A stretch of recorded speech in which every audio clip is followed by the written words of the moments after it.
En politique, le pouvoir de faire devrait l'emporter sur le pouvoir de dire. Jean Thierry. Talk politique à bâton rompu.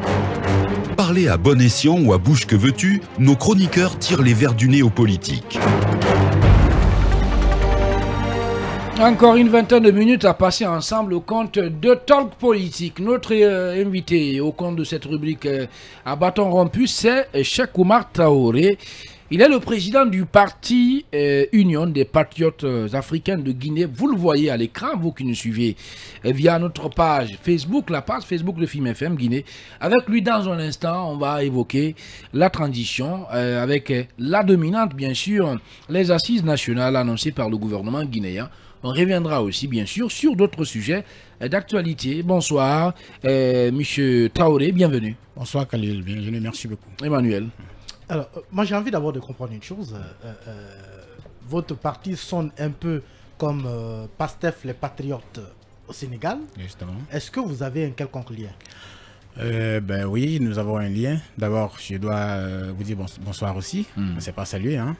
Voilà, bonsoir à vous. Et je voudrais profiter de votre micro pour dire bonsoir à tous les auditeurs, premièrement, et plus particulièrement les militants et les sympathisants de notre parti, le parti l'Union des Patriotes Africains de Guinée, qui sont actuellement à l'écoute.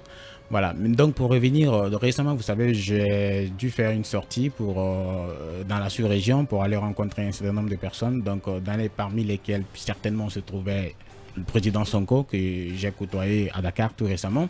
Donc c'est à l'issue de cela que je suis rentré. Mais en réalité, le nom de notre parti n'a pratiquement rien à voir avec le PASTEF. Peut-être que nous avons à peu près la même vision. C'est ce qui nous amène peut-être à ce qu'il y ait cette homonymie-là. Sinon, nous avons mis déjà ce parti en place bien avant qu'on ne fasse la connaissance du président Sonko. Alors, on parlait de cela tout à l'heure dans la une politique. Aujourd'hui, il y a une éventuelle division autour de ces cadres de concertation qui doivent aboutir à un cadre de dialogue en Guinée entre les partis politiques. Et vous, en tant que jeune politique, quel est votre regard sur cette actualité? Ben, l'actualité politique actuellement, vous savez, certainement dans mon intervention, je vais peut-être vous surprendre parce que je ne me complais pas vraiment à rester dans le discours classique qu'on a l'habitude de connaître dans les médias, parce qu'on a actuellement dans notre pays tendance à caporaliser, peut-être à structurer la classe politique de telle sorte que l'ensemble des jeunes politiques et même ceux de la vieille classe politique puissent suivre la même direction. Donc je ne suis pas de ceux-là pratiquement. Moi, si vous me demandez par rapport à l'évolution de la transition actuelle dans notre pays, moi je dirais que la transition va très bon train actuellement dans notre pays, c'est quelque chose qui est à saluer, parce que quand vous regardez, les discours sont caporalisés par rapport au dialogue, n'est-ce pas? C'est-à-dire à la mise en place d'un cadre de dialogue que peut-être des autres partis politiques réclameraient aujourd'hui. Et à côté de cela aussi, il faut parler du contenu de la transition et tout ce qui s'ensuit.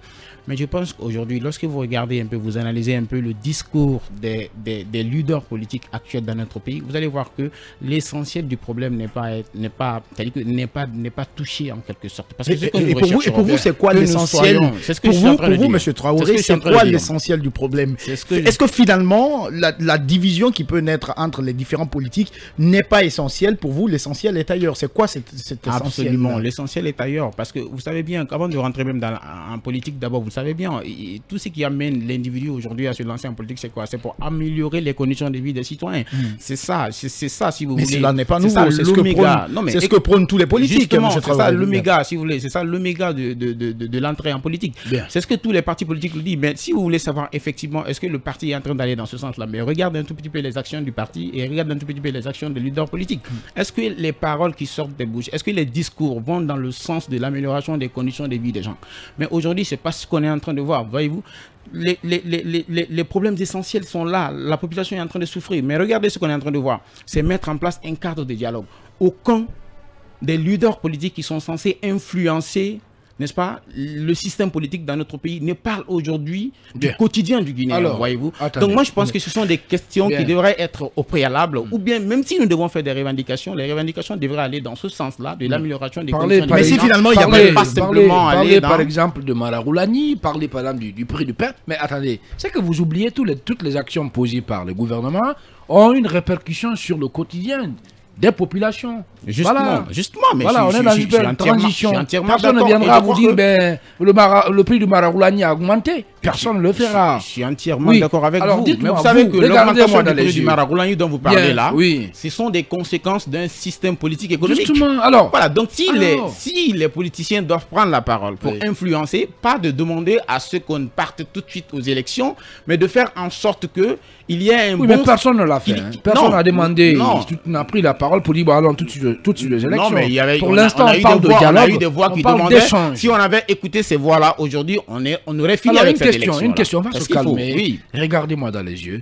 Faisons comme si personne ne nous écoutait. Personne ne nous regardait. Même si tout le monde nous écoute. Pourquoi certains qui nous regardent. Pourquoi vous avez créé un parti politique? Pourquoi vous êtes entré en politique? Très bien. Je crois que c'est une question que vraiment j'aime répondre souvent. Vous savez, quand vous regardez un tout petit peu, voyez-vous, nous ne sommes pas aussi âgés que ça. Nous sommes, même si nous ne sommes pas trop jeunes, mais nous sommes jeunes, nous nous considérons. Vous savez, quand vous voyez un jeune de notre âge qui se lance en politique par se faire coacher par quelqu'un, par se caporaliser, ça amène toujours ce genre de questions. Cela est très important. Nous avons ouvert les yeux sur des situations qui amènent à une prise de conscience forcée. Je crois que vous avez dû faire ce genre d'exemple-là dans le bac. Je suis en train de vous expliquer. Parlons clairement. Non, je suis en train de vous expliquer. Qu'est-ce qui vous a amené en politique? C'est ce que je suis en train de vous vous a amené à prendre la présidence d'un parti politique? Je vais essayer de couper court. Allez-y directement. Et ensuite venir à des explications. On n'est pas en science d'observation. Allez-y directement. Pourquoi vous allez répondre bon sang? La première des choses que vous devez savoir et que vous savez déjà, ou alors que vous ressentez. Alors si vous ne savez pas, alors que vous ressentez, pourquoi vous avez créé un parti? C'est la précarité dans laquelle les citoyens guinéens vivent. C'est ça. Parce que nous, depuis plus de 20 ans, vous le savez, depuis plus de 20 ans, nous sommes tous nés, peut-être, nous sommes de la même génération, nous sommes tous nés dans cette situation-là. Mais quand on regarde ce que vous avez traversé, vous, en tant que journaliste, ce que vous avez traversé à partir de votre cycle de l'école primaire. Ça, on a compris. Ça, on a compris. Vous parlez de la précarité. Deuxième chose. Vous vous rendez compte que c'est vraiment quelque chose aujourd'hui qu'il faudrait améliorer. Ça, on a compris. Deuxième chose. Qu'est-ce qui vous a la deuxième chose qui vous a amené en politique? La deuxième chose qui m'a amené en politique. Ben, je pense que tout va tourner autour de cela. La deuxième chose, donc voilà, vous voulez profiter aussi. Qu'est-ce que vous voulez? Attendez, vous voulez aussi. C'est clair qu'il n'y a pas de deuxième chose, mais arrêtez de le profiter aussi. Non, allez-y, Emmanuel. Allez-y, allez-y, Emmanuel. On ne va pas caporiser quand même la parole. Allez-y. Je veux qu'on redescende sur terre. Le dialogue est annoncé par les acteurs, enfin, demandé par les partis politiques. Le CNRD proposé de l'autre côté les assises nationales. Aujourd'hui, le ministère de l'administration du territoire a ouvert les concertations. Ça fait trois choses. Pour vous, qu'est-ce qui est primordial? Je crois que là, c'est une question aussi qui mérite vraiment une considération. Vous savez bien... C'est pourquoi on vous la pose. Justement. Vous savez, aujourd'hui, si vous nous demandez, parce que vous aimez qu'on aille droit au but, et ensuite on revenait sur des... C'est surtout l'autarcie. Monsieur, on ne vous demande pas de réciter la Fatia. C'est qu'on vous demande de répondre aux questions, M. Traoré. Suivez qu'on donne des explications. Vous voulez les explications. Vous voulez que l'émission soit animée. En fait, on n'a pas de temps. C'est important que je vienne sur des explications. Ce que je dirais, c'est que pratiquement nous avons un programme politique. Sur notre programme politique, quand vous regardez dans ce programme politique, la première grande ligne, les premières grandes actions que nous comptons mener à partir de notre programme politique, c'est les assises. Donc si aujourd'hui, on parle des assises aujourd'hui, ces actions-là ne peuvent être que salutaires pour nous. Parce que nous avons dit, on ne peut pas tout résumer. Il y a tellement de choses à faire que lorsque un président est démocratiquement élu, il ne saura pas le faire. Les actions qui sont en train d'être menées aujourd'hui, il faut donner le temps au temps pour que ces actions-là soient menées et que nous puissions aller. Donc pour nous, ces assises-là, vraiment, sont des choses aujourd'hui qui sont à saluer, qui sont salutaires.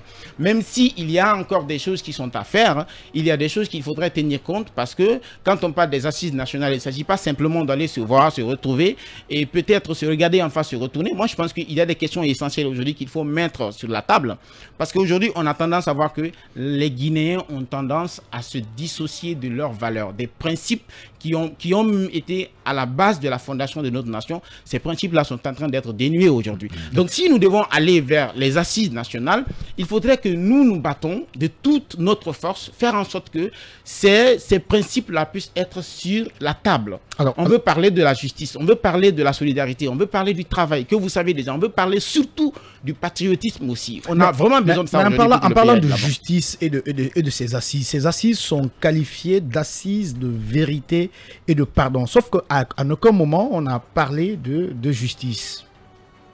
Mais comment voulez-vous qu'on parle de vérité? Ça vient pas de nous, ça vient de ceux qui sont en train, ceux qui veulent organiser ces assises-là. Vous savez, on ne peut pas tout dire. Il y a de ces choses, pratiquement, on n'a pas besoin de développer ça verbalement. Dès qu'on dit déjà vérité, dès qu'on dit déjà réconciliation, on sous-tend automatiquement qu'il y ait absolument la justice qui doit venir. D'abord, qu'on essaie de faire la quintessence de ce qui a été passé. Qui est-ce qui a eu tort dans l'histoire de notre pays? N'est-ce pas? À qui est-ce qu'on doit demander pardon? N'est-ce pas? Qui est victime? Qui est bourreau? Et c'est à l'issue de cela, peut-être certainement, que nous allons essayer de passer vers la réconciliation. En 63 Donc, même ans. si la justice n'a pas été prononcée, on ne peut pas aller sans la justice. En 63 ans d'indépendance, à votre avis, ces assises-là devraient prendre combien de temps pour justement arriver à l'objectif de vérité, de justice, de vérité et de pardon? Je pense que, c'est-à-dire que on n'a pas besoin d'un temps fixe pour cela, voyez-vous. C'est-à-dire que nous allons peut-être amorcer, mais c'est quelque chose qui doit continuer dans le temps. C'est quelque chose qui doit continuer jusqu'à ce que les Guinéens puissent... Ce que je viens de vous dire là, je viens de vous dire que on est en déphasage avec nos valeurs. Alors, donc si tel est le cas, il faudrait continuer donc à développer pour que les gens puissent comprendre cela. Cela est très important. Une dernière question. Parlez-nous de votre parti. Il est implanté... Est-ce qu'il est implanté sur toute l'étendue du territoire national? Et est-ce que vous irez à la prochaine élection présidentielle? Absolument, oui. Rapidement, une minute. Donc notre parti politique, déjà vous le savez déjà, c'est le parti de la libération du... C'est le parti de la libération. C'est le parti de l'Union des patriotes africains de Guinée, j'ai dit bien. Voilà. Donc pratiquement c'est un parti qui existe déjà sur l'échiquier depuis 2019. Donc nous avons pas mal fait des actions pendant ces dernières années. Nous sommes même allés à coaliser avec des partis politiques avec qui on est allé aux élections, les dernières élections qui viennent de se passer, les dernières élections présidentielles. Donc à partir de là, nous sommes en train de travailler pour pouvoir élargir les bases. Pour le moment, nous avons quand même des implantations au niveau des régions administratives de notre pays. Mais en ce qui concerne peut-être toutes les préfectures, ne sont pas encore à ce niveau-là. Nous sommes en train de travailler pour arriver à cela. Mais rapidement, voilà. Quel est le parti que vous avez accompagné aux dernières élections? Le RPG. Je ne sais pas si ça va être peut-être une publicité aussi. C'est lui dire que nous avons accompagné. C'est lui dire que nous avons accompagné. Le RPG, j'aurais souhaité vraiment... Là-bas, il y avait beaucoup plus d'argent. Non, mais nous ne sommes pas rentrés. Je dois vous dire un truc. Si nous étions rentrés en politique pour se faire de l'argent ou pour avoir un poste, peut-être que je ne serais pas là aujourd'hui. Vous connaissez beaucoup de jeunes. Peut-être qui ont commencé au même moment que nous, qui ont été députés, qui ont été mis sur pied maintenant. Mais si nous sommes là jusqu'au jour d'aujourd'hui, c'est parce que nous sommes en nous, nous avons en nous une certaine valeur, une certaine conviction. Traoré, merci d'avoir répondu à notre invitation. Merci beaucoup, c'est moi qui vous remercie. Seulement l'émission a été tellement rapide, je souhaitais vraiment rentrer dans les détails. On aura l'occasion de revenir sur d'autres sujets. Merci beaucoup. Merci. Je rappelle que vous êtes le président du parti Union des patriotes africains de Guinée. Pendant qu'il est 17h passé de 52 minutes, ici à Conakry, en temps universel, on va vous donner la parole et c'est au compte de la rubrique « Ils ne s'en foutent pas ».